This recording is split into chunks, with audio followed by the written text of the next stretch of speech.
Welcome to Stargate SG1 for the first time, still not a Star Trek podcast. My name is Jeff Aiken. I'm watching Stargate SG1 for the first time. And I'm Brent Allen, and I'm watching Stargate SG1 for the 47th time, but for the first time, I am going through the series looking for what Stargate is trying to teach us. You know, those lessons that hold up a mirror to society, give us hope that things can be better in the future, or just tell us how to be better human beings to one another. Today, we're up to the 6th episode of the 4th season, Window of Opportunity, and this is going to be, according to my prediction, reintroduction to Sokar. Sokar's dudes are going to come. They're going to kidnap teal'c, lock him up tight, and we're going to get a heist episode as SG1 looks for their window of opportunity to rescue him. Brent, I'm going to give you an opportunity right now to tell me and everybody listening or watching some cool facts about this one. So this is the 6th episode of the 4th season, Window of Opportunity. Original air date August 4th in the year 2000. This one is directed by Peter DeLuise, so we'll be looking for his cameo. Here's a hint. It involves Daniel Jackson and Sergeant Siler. Oh, okay. There you go. Not exactly sure exactly where, but it involves those two guys. That's what I know. All right. The writers for today's episode, you know, I feel like I'm talking more and more about the writers lately. I really don't intend to talk about all of them, just the ones that are important. Got a couple new ones for you. This is a first episode for this particular writing team. Joe Malazzi and Paul Mully. I pray I'm pronouncing those names right. I'm not entirely sure if I am. They are a writing team. They will only ever write together. You're not going to see them writing, you know, separately from each other. They actually came in the first episode of this season as new producers on the show, co-producers. So this is actually going to be the first episode that they have written. So not bad. 6 episodes in, they get to write this episode. It's actually the second episode they wrote. It's just the first one that made it to air. Okay. So there's another episode later on. They are going to go on, Jeff, and they're going to write 7 more episodes this season alone. Oh my gosh. And they're going to get the story credit on another episode, on an 8th episode, just this season alone. From here on out, they're going to get anywhere from like 5 to 8 or 9 episodes per season. Wow. They're going to wind up with a grand total of 74 episodes writing credits for across the entire franchise. I'm not exactly sure how they were brought on, but one thing's clear is they were brought on for this job as producers and writers. They were brought on to be that. This was not a, hey, let's buy this script from those guys over there. All right, that one worked out good. Let's go buy another script. And hey, let's bring them onto the staff. No. Like somewhere between season 3 and season 4, they got hired in. Welcome to the family. This is why they were brought in. Yeah. Okay. From this episode up till now, the first 5 episodes, they've been listed as co-producers. From this episode on, they'll be just producers. And in season 7, they will join the team of executive producers. And they'll go on, like I said, with Universe and franchise and Atlantis and other things. There was, I don't know if it was a movie or like a 4th series they were going to try to do called Stargate Extinction. That will never see the light of day, unfortunately, but they wrote that. Apparently it was a good script, you know, but powers that be. Anyway, So these are 2 guys. We'll, you know, kind of get to know them a little bit as we've had some of their family, you know, they're people who are family. Yeah. With that, Jeff, let's go watch an episode. What do you say? Let's do it. All right, hey, listen, if you're just joining us for the first time, because every episode is someone's first time, welcome. You're amazing. You're awesome. Thank you so much for checking us out right here at Stargate SG1 for the first time. What's about to happen is Jeff and I are going to go watch this episode. We didn't watch this one first, make a bunch of notes and come here to talk about it. No, we're going to watch it right now. If you're hanging out with us on YouTube, you're actually going to get to watch the reaction to this episode, Window of Opportunity.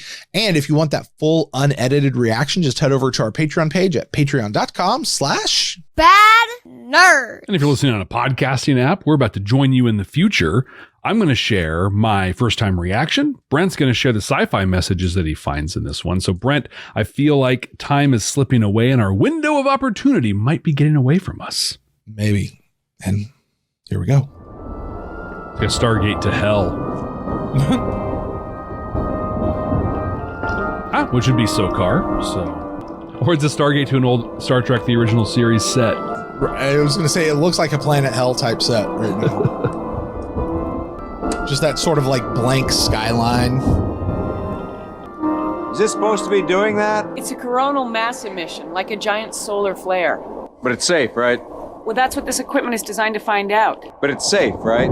Yeah, as long as we don't stay here too long, yes, sir. All right, I see that. Just yes or Anyone no. explain that to Daniel? Literally set up shop. I've encountered this script before. It's similar in pronunciation to a language on our planet called Latin. Now, near as I can tell, the main body of the text represents a kind of planetary history. I agree. But isn't it time for you to return through the Stargate? What I don't understand is the significance of whatever this is, some sort of control mechanism. The storm is approaching, Dr. Jackson. The radiation may be dangerous for you and your team. Oh, yes, Major Carter will let us know when we have to leave. Now, this line recurs several times. It's like, leave. Westul Motabilum, conqueror Harry Potter spell? of time. Well, in this context, I'd say more like master of the uncertain past. Oh, there it is. What's that? The geomagnetic disturbance is reaching its peak. I have to act now. I don't understand.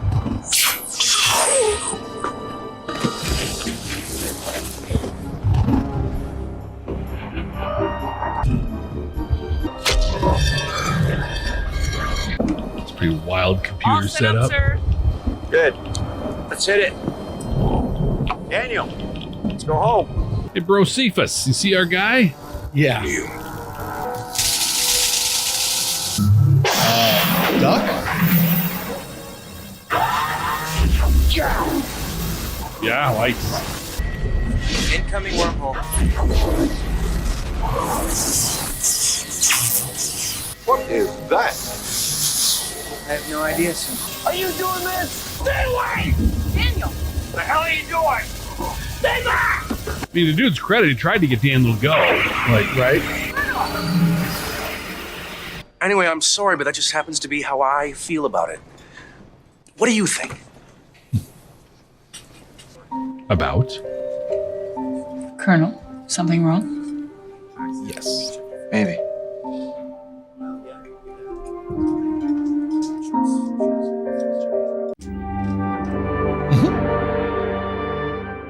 So either it sent him back to the SGC, another universe. We've had the alternate universe thing a little bit, so maybe it did some of that and things. But just so it was him and teal'c, right, with Dude. Daniel's on the side. Sam watched it happen. Yeah. Okay, I'm not explaining anything. I'm going to just let you be confused here, brother. that's fair. Yeah. Weren't we just somewhere else? Where? Some planet. When? Just now. No. Sure? Yeah. I like the music. Right. 2 weeks ago, SG-15 took these images of solar activity on P4X639. That's what Analysis Lieutenant of the Astor is data part of. indicates a steady increase in the intensity. Now, if I'm right, the explosions that we're witnessing here are just the precursor to an exponentially greater violent ejection. Major Carter, have we not previously been briefed concerning this matter? I was just going to say that. Sir? Yeah, is he back in the past? You want to go to the planet and set up some kind of remote observatory? Yes. We just did that. No, we didn't. I believe we did, Daniel Jackson. That's what this briefing is about. I distinctly remember sitting here listening to Carter prattle on about solar activity and a corona something. Coronal mass emissions. I was just about to bring it up. There you go. How would I know that? Maybe you read my report. Yeah, that didn't happen. Maybe you read your report. I'm telling you guys, we've done this before. Unscheduled off-world activation. So it's almost like they went back to the past, but not like incoming traveler, sir. they replaced That's themselves. They're not due back for days. Receiving GDO transmission. It does G12. Open the iris. There's a lot of gate guy dialogue going on, and it sucks that gate guy's not here to do it. Right? I miss Gate Guy. Yeah, I I don't like miss him this whenever one. he's not around. Like, I want him back. Well, sir, I can't find anything wrong with either of them. Except This for was the Star fact that they're Trek. remembering events that haven't They been checked the DNA aging Yes, and why realized that Jack they and were teal'c and not us? X hours older. I'm not taking any chances. Until we figure out what's going on, I'm postponing your mission to P4X639. Will that mess things up? Are you altering the timeline? Are things going to explode? Can't change the future, Jeff. Change the past to change the future, but the future's already the thing, and so is the present. So I was thinking about what you said about Nothing changed. beam coming out of the altar. If you could give me more details about the layout of the ruins, it might be useful. Gee, sorry, Dr. Jackson. is that Siler? There's Peter DeLuise. That was our guy. That was him. There he is. 100% that was just there to get Siler and Deloise in. They're just like, how can I get my bit? Did you hear what Jack said? He's like, I should have seen that coming. Don't you know what I'm going to say? Putting Jack in like a Bill Murray Groundhog's Day kind of thing would be freaking incredible. Like he's just a perfect kind of personality for that. Maybe you're not remembering future events. Maybe you were sent back in time. For what, 6 hours? Well, it wouldn't be the first time we've seen something like this. I mean, the Stargate did send us back to 1969. Good year. So I was wondering, could this beam you mentioned be a means to access the gate's subspace field in order to create some kind of time inversion outside of subspace? Yes, it could be. I knew you were going to say that. I guess I'm just thinking out loud. I'm going to go run a few simulations.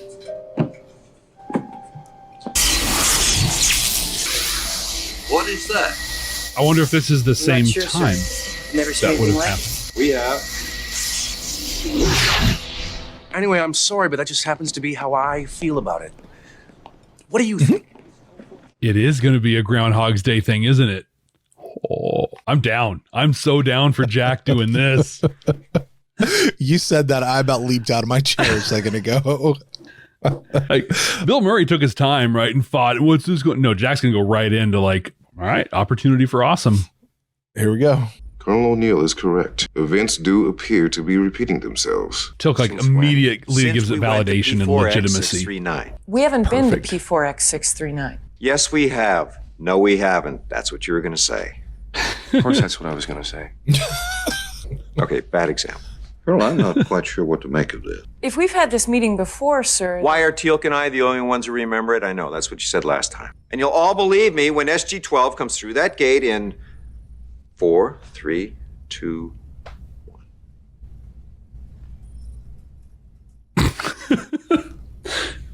SG-12 isn't due back for 3 days. Unscheduled off-world activation.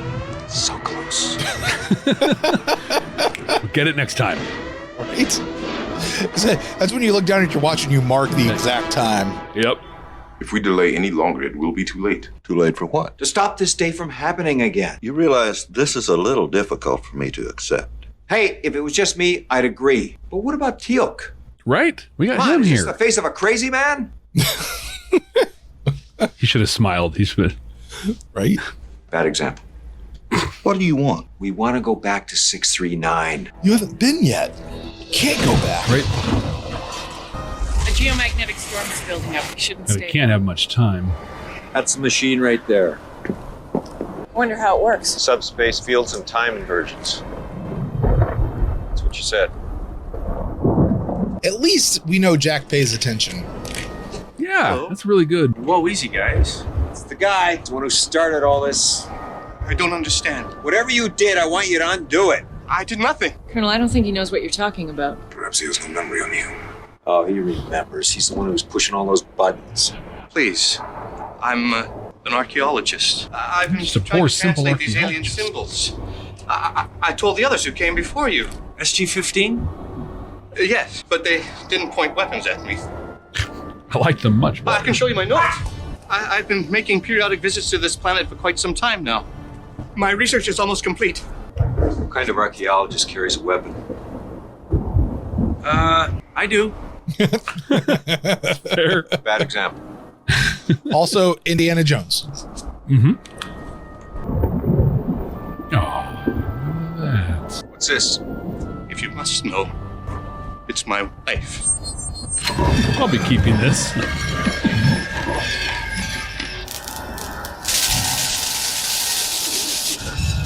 Hey, by the way, I didn't do anything. It engaged on... real quick, earlier in the episode, Mm-hmm. when dude shot Daniel, dragged him away, Yeah. is that a Daniel death? I don't know. I don't know if he was dead or not. Was that Yeah. he might have been. We'll never know, so we might as well count it. I'm going to count it. Yeah. Like, Daniel had a death scene. Michael Shanks had a death scene on screen. I'm unless they gonna can prove it otherwise, count it. Oh, yeah. it's a death scene. Right? Right? on its own. It doesn't matter. You're too late. Malachi knows what's up. How do you shut this thing off? Even if I knew, I wouldn't tell you. Sir, it's building up some kind of charge. Daniel, you know how to read this stuff. Get up here and shut it off. That's how he's getting his research done. Are you kidding me? I wouldn't even know where to begin. I take years to try. I don't even know anything. Reference material? I don't even have an estimate. Anyway, I'm sorry, but that just happens to be how I feel about it. What do you think? What? Fun fact, those Fruit Loops on his spoon are glued into place. Yeah. Like, so it's the same set like every time. Every time. Yeah. All right. And the milk looks here's so the deal. pure. If I can translate the rest of the text, I can put the device in a proper context and be able to figure out what it's supposed to do. We know what it does. It's a time loop machine. Oh, think about it. Who would build a device that loops time every 10 hours? Who knows? But that's what it does. Yes, but maybe that's not what it's supposed to do. I mean, for all we know, this is just an accidental byproduct of its true function. Hello. A few minutes before this loop is supposed to begin again, we establish an outgoing wormhole to, say, the Tolan home world. Then anyone or anything trying to dial in from P4X 639 will get a busy signal. Which is an old person thing to say. Let's do it. And it occurs to me, young children have no idea what a busy signal ever would be. Pretty wild, huh? Incoming The thing already started.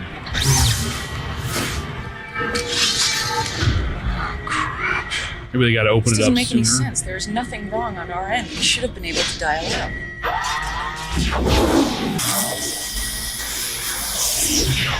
Anyway, I'm sorry, but that just happens to be how I feel about it. What do you think? Ask me tomorrow. And tomorrow. Such a crappy way to start the whole process. Like, I always starting with breakfast. It's the best way Just to because start someone anything. can recognize the symbols on a Sure. keyboard doesn't mean they can run a computer. We've been over this. Mm-hmm. Put the whole Do a thing little on bit tape now. last time. So you don't have to start from scratch. Same thing Malachi's doing. except If what you say is true, then when the loop started again, your recording wouldn't have happened yet. Right. Did I not say that your plan would be unsuccessful? Careful. Jokes. What about notes? Christopher Judge is holding one back. Indelible ink. Look, if you guys are the only ones with memories of previous loops, then you're going to have to help me by learning and remembering. To recite the whole thing. How hard can it be? It's 400 pages, so about that hard. yeah. It's good. And the thing is, none of us could correct that. According to Like, Colonel right? O'Neill, in a previous loop, we attempted to block the connection to P4X 639, but we were unable to dial out. These are the worlds we were able to contact, including Alaris, the planet where SG-12 was doing its survey. At the center of this group is P4X 639. I believe Interesting. that the alien device is establishing a simultaneous connection to all these gates, creating a kind of subspace bubble, and that everything within the bubble is cut off from the normal flow of time. What are the implications of this? Well, sir, we could be reliving the same day over and over, maybe thousands of times, and we'd never know it. What can we do? Unfortunately, somebody not actually much. did the math to find The out how next many time the loop starts, we won't time even loops remember they've we gone had this through. conversation. Yeah. We'll talk about that later. It's up to teal'c and Colonel O'Neill. Pause, Jeff. Potteremus. Just want to point out a little Easter egg here. Joseph The name of the Malazzi. author. Yeah, the name of the author is one of the two guys that wrote the episode. Oh, yeah. Yeah, I already forgot that. Look at that. there you go. That's fun. Potteremus. Potteras. Potara. Every time we loop, Daniel asks me a question, and I wasn't listening the first time. You're not the only one who must endure some discomfort with you. Oh, we're going to see Tilk's for. I didn't realize you were there. You have said that on many occasions. I- Perhaps next time I will not be so forgiving. Every time he starts to get hit by the 23 door. ends with a reference to perennial adventus. We've been over this. The word abeceru means to give up, not surrender. Yeah, come on, Daniel. Okay, this section of the text seems to deal primarily with their arrival on P4X 639. That is for, okay, this You know what's really funny about this moment, and I'm a little sad that this was not included in the wiki or anything for Stargate. They're doing to Daniel, and you don't know. Oh God, Jeff, they're doing to Daniel what Daniel did to the guys in the movie. Oh, really? Yeah, like how- he goes in. They had the stuff on the chalkboard, the translation on the chalkboard. He's like, "No, that's not right. That's not what that says." That's fun. That's fun. section of the text seems to deal primarily with their arrival on P4X 639. I'm taking this loop off. It's kind of fair, isn't If you it? don't find a way out of this soon, I'm gonna lose it. Lose it. Oh. It means go crazy. Popular GIF incoming in 3, 2, Insane. 1. Bonzo. No longer in possession of one's faculties. 3 fries short of a Happy Meal. Wacko! Sit by that much. That's a popular GIF. You'll see that Yeah? GIF. Yeah. This has to be killing Daniel too. Is like, how do you know all this stuff? No, thank you, teal'c. You could do anything for as long as you want without having to worry about consequences. Oh, Daniel. They're both just like, Look at Teal'c's face. He's like, I'm going to hit that guy who opens the door in my face. Excuse me.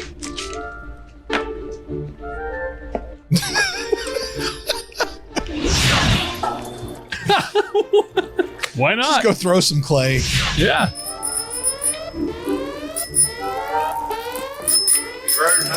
Fine, sir. Ah, yeah. There you go. That'll play. How far is Alaris anyway? Several billion miles away. It's gotta be a record. Handing you my resignation Resigning? What for? so I can do this. She went into it, man. Yeah. She's like, all right. What are you smiling at? Nothing. At least he resigned first. Like, Exactly. It's very professional.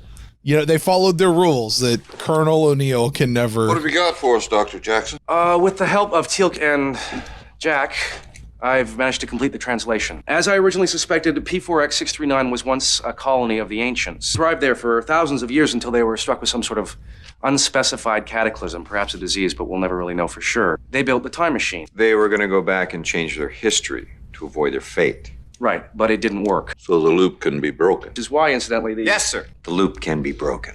I was getting to that. When we activate the symbols on the altar in the right sequence, I think we can shut it down. Colonel, have your team geared up and ready to embark in 30 minutes.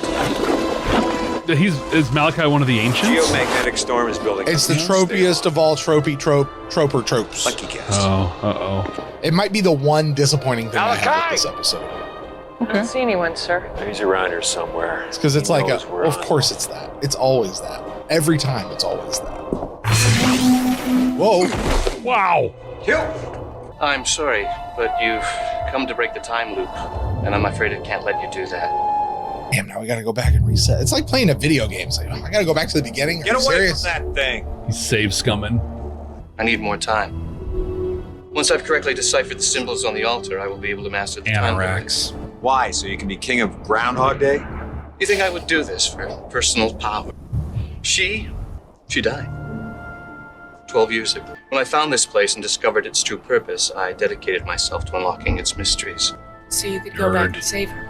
No, that would be quite impossible. She died from a congenital heart weakness. Not even the ability to travel time could change that. Why are you doing this? To be with her once more. Malachi, the device doesn't work. It never did. It never did. The ancients who built this place never got it to work. Why do you think this place has been deserted so long? This device activates 14 Stargates simultaneously. That's 14 worlds reliving the same day over and over. Whoops. I didn't realize. My bad. I know what it's like. You can't. I lost my son. I know. And as much as I could never live that over again. Could you? No. It's an interesting way to build a machine. Buttons and things. Yeah, but that seems to be like their tech. Asgard have the stones. The ancients have big old rock buttons. Big old rock buttons. Much easier to push with their big old rock fingers. If you go forward just a few years, you have an iPhone that records it. You can save the video. Well, we're still here, Colonel. I assume you were successful. Well, General, you know what they say. If at first you don't succeed, try again. See, excuse me, I'm going to bed. Not Fruit Loops. Were you ever tempted to do something crazy? I mean, you could do... And not until you brought it up. Worrying about Right? consequences. Yeah, Sam should be immediately worried. You know, it's funny. You've asked me that before. And?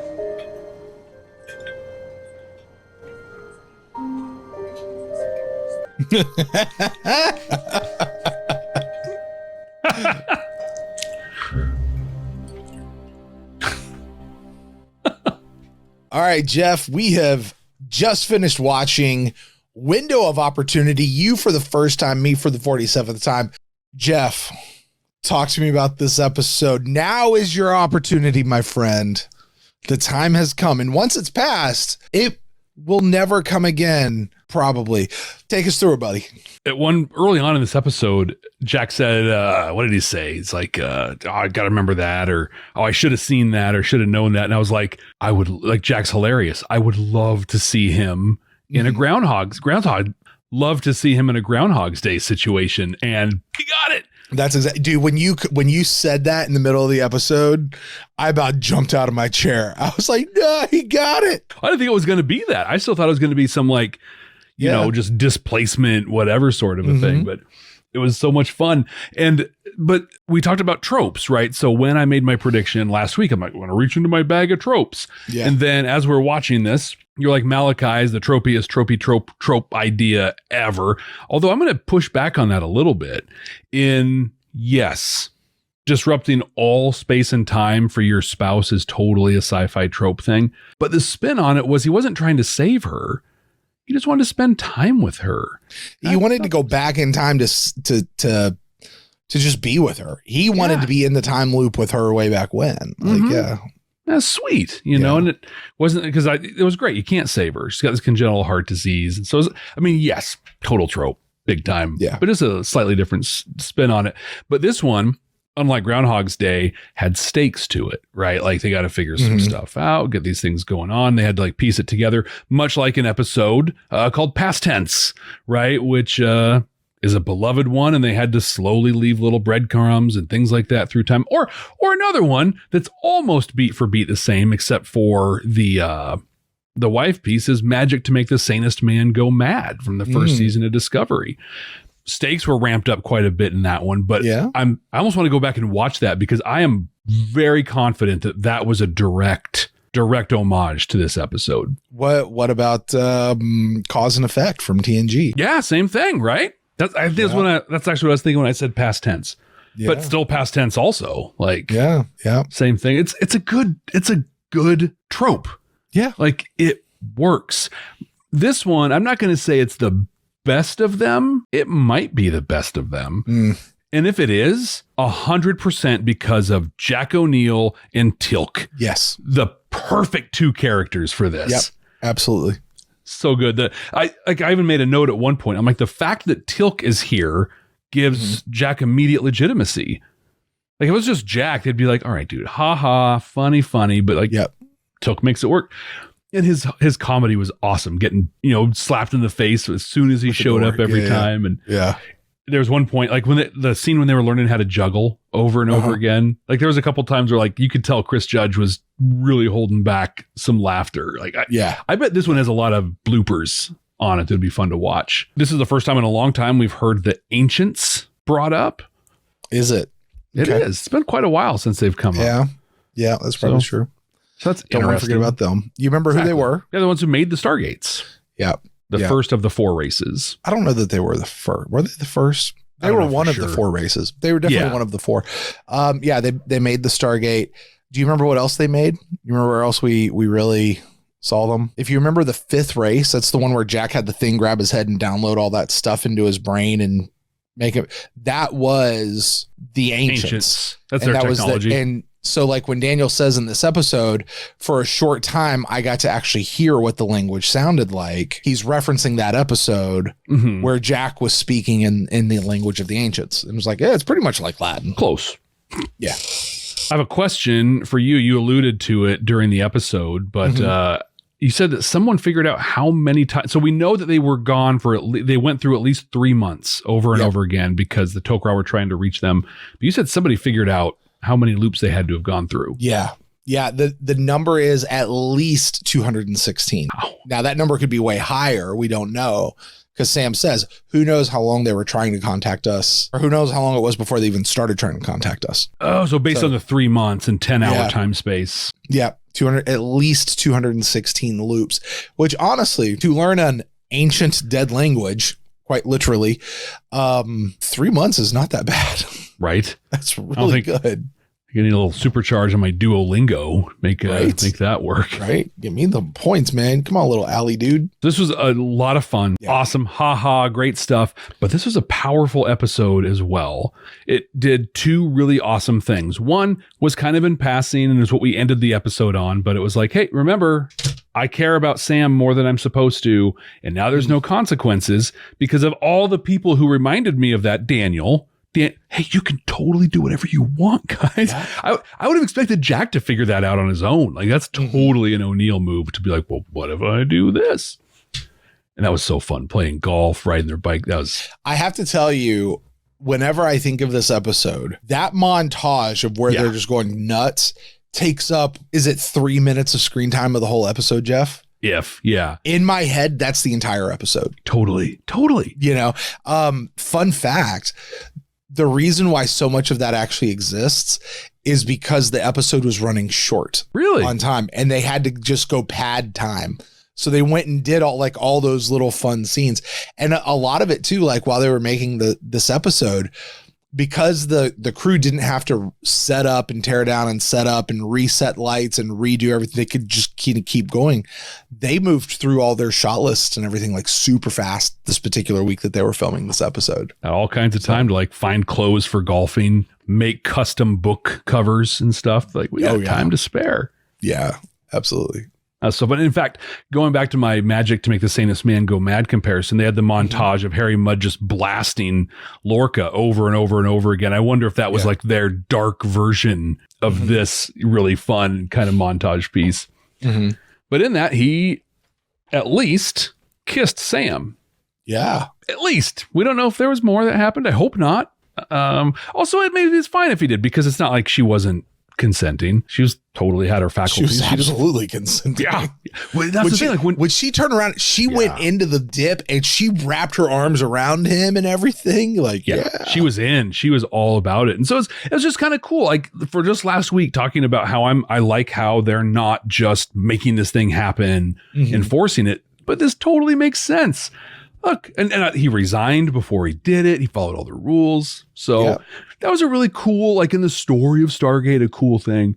But to me, the most powerful thing in this episode was Malachi was like, I just need to spend time with my wife again. And Jack just opened himself up with vulnerability. He's like, bro, it won't work. I lost my son and I could never go back. Never go back. I love that vulnerability and forming a connection with someone in a crisis situation is what saved the day. 2 dudes bearing their trauma and coming together is what saved this. And so for like the late 2000, this is a big deal to put that on TV. I thought that was great. And because this is Jeff talking, I haven't done this too much on the Stargate SG1 for the first time, but if you listen to Babylon 5, I do it a lot.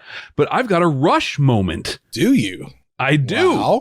Okay. 1987 record called Hold Your Fire. Fantastic record that gets some bad rap. It was during their synth period. But there's a song on it, second song on the record, called Time Stand Still. Amy Mann provides backup vocals for it. Beautiful song.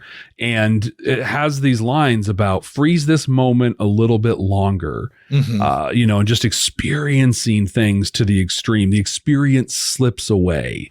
And, just that desire for time to stand still. And it was just this was a great example when he pulled out that picture of his wife. It's like, you have those memories. You have pieces of her. She's not gone, right? Like, she's there because you took the opportunity to freeze those moments just a little bit longer. And so like, you can almost take by inference that Jack has those with his kid as well. And so it's, I don't know. I really, really loved the way that this one, they wrapped up the sci-fi part of this one is pretty beautiful. Speaking of wrapping up, we For the first time in a long time, Brent, we have to update our tracking board. Yes. We have a Daniel death. We have a Daniel. We're counting it. We're counting it. Very early in the episode, Malachi shoots Daniel. We had a brief discussion as to whether or not Daniel died or he was just knocked unconscious. We're going with he died. Yep. We're counting it. So that's going to be a Daniel death, Jeff. Yeah, it's pretty exciting. We're not tracking him, but we got a Simpsons reference as well. We did. Jack gave us a dope. Right. We actually had one of those in the previous episode as well. I forgot to point it out. Yeah. I missed it. Yeah. That's a lot of fun, though. Brent, did you happen to find any sci-fi messages in this one? Well, I did, but I mean, you basically just talked about it all, Jeff. Yeah, I did. Before I get there, I really try to let you do the discussion of the episode piece itself. I do want to say this one thing about it. You remember last season, we had an episode called Ergo. Phenomenal episode. So good. The great Dom DeLuise. It was absolutely hilarious. Probably the best episode of the whole season. You sure? And there's no arguing about that. Do what? Yeah, we won't argue. I agree. You totally enjoyed that episode. But I said then that episode is potentially the single episode of Stargate I have seen the most. This one I may have actually seen more than that one. Like, really? This is just, it's such a good, you want to sit down, have some fun, watch an episode that you kind of get into, you get out of. It's just a one-off episode. Certainly ties into everything. You can have some fun with it, but it's also just a good hour of TV. This is it. And, I enjoy this one. There are other really good ones throughout Stargate, and we're hitting them as we go through. But yeah, as far as messages though, so that's my job. I'm watching this for the first time, really looking back to this one. I mean, this one really just kind of bonks you over the head, and it's exactly where you're just talking about. You got to be able to say goodbye. And I want to preface this by saying, I know that lots of people out there listening to us have gone through loss. Mm-hmm. As we record this, not too terribly long ago, actually it's getting back there a little bit, but not too terribly long ago, I lost my father. Mm-hmm. You know, it was unexpected, but not shocking that it happened, you know, for various reasons. I'm not going to go into that. I have never lost a child or a spouse. So I want to own that up front. Okay. But the idea that you can't, okay, Jeff, I'm going to go prophets on this one. Okay. You can't live there. It is tragedy when that happens. Yeah. It bothers me that it comes down to he's just trying to get back to his wife, because it's the tropiest of tropes. How many villains in movies really are there that when you get down to it, the whole reason is because they lost their wife and they're just trying to get back to their wife? Yeah. I get it though, right? I get it. There's a reason it's a trope. There's a reason for that. And it works. But there is a point of just saying you can't live there when you're so consumed by that thought. And it really strikes me in this particular episode, you know, he was so consumed by what he was doing. He didn't realize the effect he was having on 14 other worlds. Right. Billions of people. Because he couldn't, I don't want to say get over it, but he couldn't accept it. He couldn't move on. And you have to be able to move on for your own good. Malachi, how many years do you think Malachi was living in that sort of time loop? I'm going to guess easily 100 years, probably. A lot of years. Yeah. I have no idea how many years it was, but it was a lot of years. He lost all that time of his life. Yeah. Who else needed Malachi in their life? And he robbed them of that. Did they have kids? Did they, who didn't get him? Yeah, exactly. Grief is a real thing. Grieve. There comes a point when the time of grieving must end and life continues. And that's the beautiful message. Like, life continues. We have to get on about the business of life. And to reference Jack's thing, the sad thing is when you live in that spot, when you live in that place, the reason why it destroys you so much is because you have to experience that again and again and again and again. Yeah. The reason Cisco was so tormented by living there is he continually experienced what, Jeff? The death of Jennifer. Jennifer's death. That's right. It was just constantly on repeat in his life. And Jack says, he's like, I couldn't go through that again. I've got to move forward. Yeah, it sucks. It's tragedy. It's awful. Got to go forward. So I think that's really the message that comes down to. It fits into the last 5 or 6 minutes of the episode. Yeah.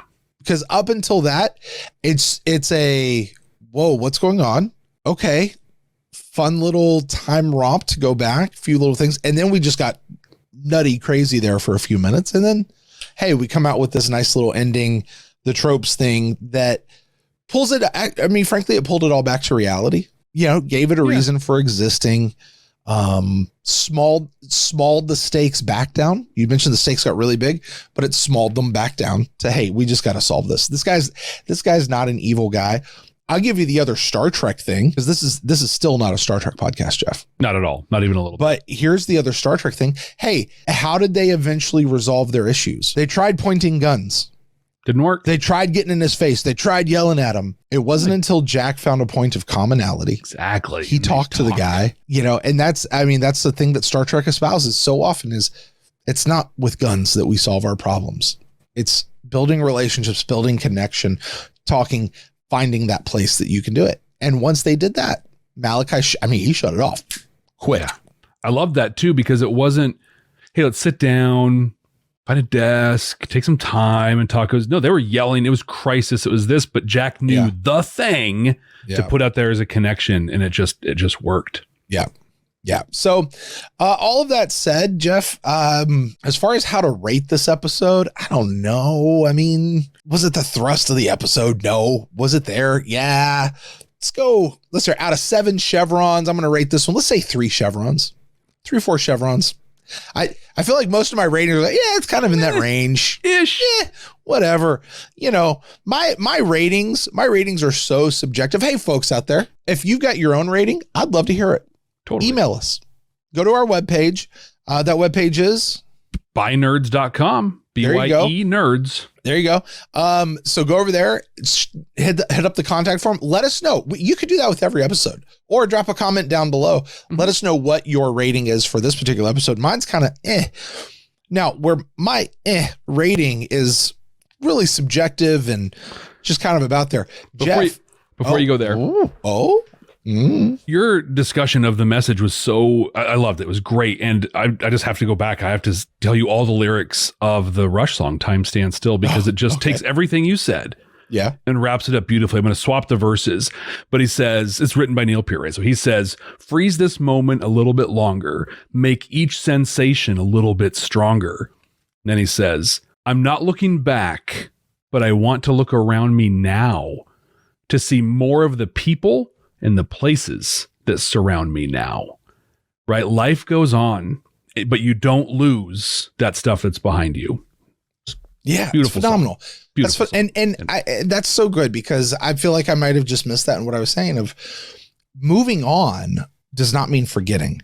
Moving on, letting it go, does not mean all of that stuff just disappears. No, that's always there. It's always a part of you. It's always with you.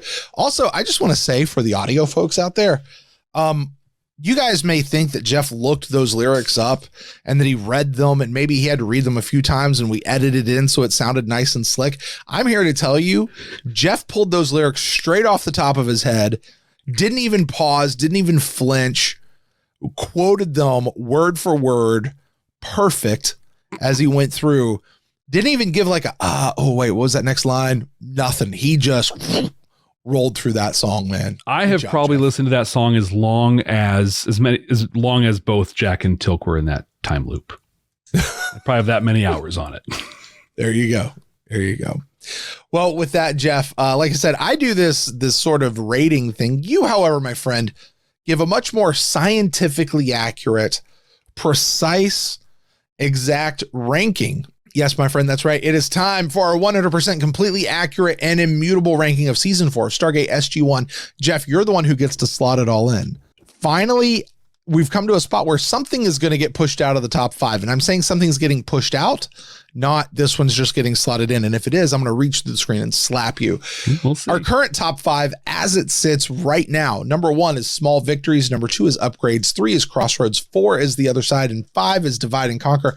Jeff, where are you placing this one and why is it number 1? Because it's been the most fun episode maybe to date for Stargate, and it just took everything. I've said this before when I've ranked episodes, that so much of what makes these episodes great are the characters and the connections they have. And I think the fact that I was able to call out the Groundhog's Day thing 6 minutes into the episode was because they're awesome, right? These characters are awesome. It is so obvious who and what and all those, it's so, that is why this is the new number 1 for season 4. Fair enough. I don't mind telling you, Jeff, this episode quite often makes the list and tops the list of like best episodes of the series. Oh, wow. It often, people will often come back to this particular episode. Is it really the best out of the entire series? Maybe. Is City on the Edge of Forever really the best of the entire franchise of Star Trek? Maybe. Maybe. So. I mean, it's a little subjective, but a lot of time, I think people are a lot more accurate on this one than that one. This was, if nothing else, this one was a ton of fun. This was a ton of fun. Yeah. So great, certainly a great individual episode. So Jeff, with that's going to put a button on Window of Opportunity. I'm sad to see this one go. I've been looking forward to this one for so long. Been drudging through the last few weeks, just going, Window of Opportunity is almost here. It's almost here. That's good. Well done. You held that in very well. Well, thank you. Thank you. Would you like to know what we're watching next week? I don't know. Maybe I just want to watch this one over again. You certainly could do that. I might do that in between, but let's find out what we're going to watch. All right. For this next week. Well, next week we are watching an episode called Watergate. Jeff, give it a venture. I will tell you, this one has absolutely nothing to do with President Nixon or some political intrigue. It has nothing to do with that. I was going to say that we just did a time episode. They're not going to time travel back to Watergate. Mm-hmm. The Watergate. I will tell you this. We get a very awesome Star Trek character crossover. Not character, Star Trek actor crossover. Okay. Not telling you who it is. Yeah, please don't. That'll be fun to get. So Watergate, the whole thing there was that Nixon had tapped the phone lines, right, of the Democrat, the party, and at the Watergate Hotel and all the. Isn't it wild that that used to be a controversy? Yeah. Wow. We have really, the bar is really lowered on that. Turns out all you need is Veer with the sword to go chop up the fruit stand for whenever they want to bug your system now. Yeah. That's all. It's it. It's really all you need. I was like, that's the least of our worries politically at this point. Right. So I think that's what this is going to be, though. It's going to be that thing. An ongoing theme in the series has been that the United States is aware of this and we're not sharing it with everybody else. Does another country bug like the radio or something? I think that another country, and I'm going to try and think about who, I don't remember who we were not cool with in the year 2000, but they're going to bug someone. They're going to find out about the Stargate program and it's going to become a thing. Iran, is that who we were? I don't remember. There was the Russians in the early 90s, and then the wall fell, and then I don't know, and then 9/11 happened. And so Iran finds out about Stargate. No, that's dumb. It's going to be China or Russia. You're a good guesser, Jeff. Okay, China or Russia. There we go. Yeah, China or Russia find out about the Stargate program. There you go. Yeah, by bugging, there's going to be some espionage of some kind where they intercept a transmission or something like that. So it's the Watergate, right? They're going to pull a Nixon. All right. Well, we will see next time right here on Stargate SG1 for the first time. Hey, thank you guys out there so much for joining us. Don't forget, subscribe wherever you get your podcast, your YouTube channels, your video casts, whatever it is. And please be sure to leave us a rating and review. And please, the best thing you can do for us is to share this show with somebody that you know who loves Stargate, or someone who, like my friend Jeff over there, needs to get into Stargate for the very first time. So with all that said, I'm going to get out of here. My name's Brent. That's Jeff. We'll see you next time, folks. Here. Hey, Brent. Yeah, Jeff, what's up?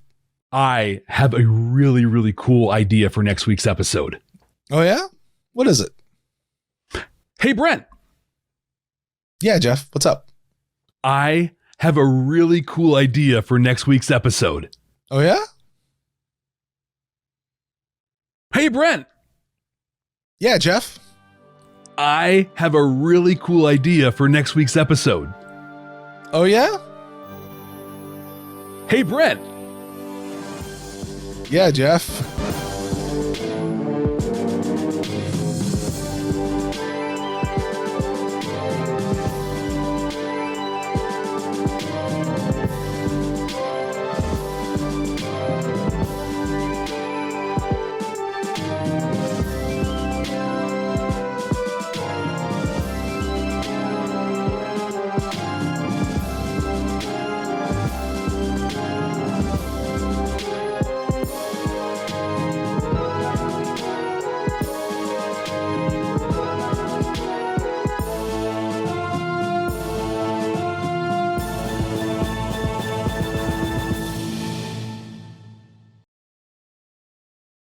100% for the audio podcast. I'm going to copy and paste that like 3 times.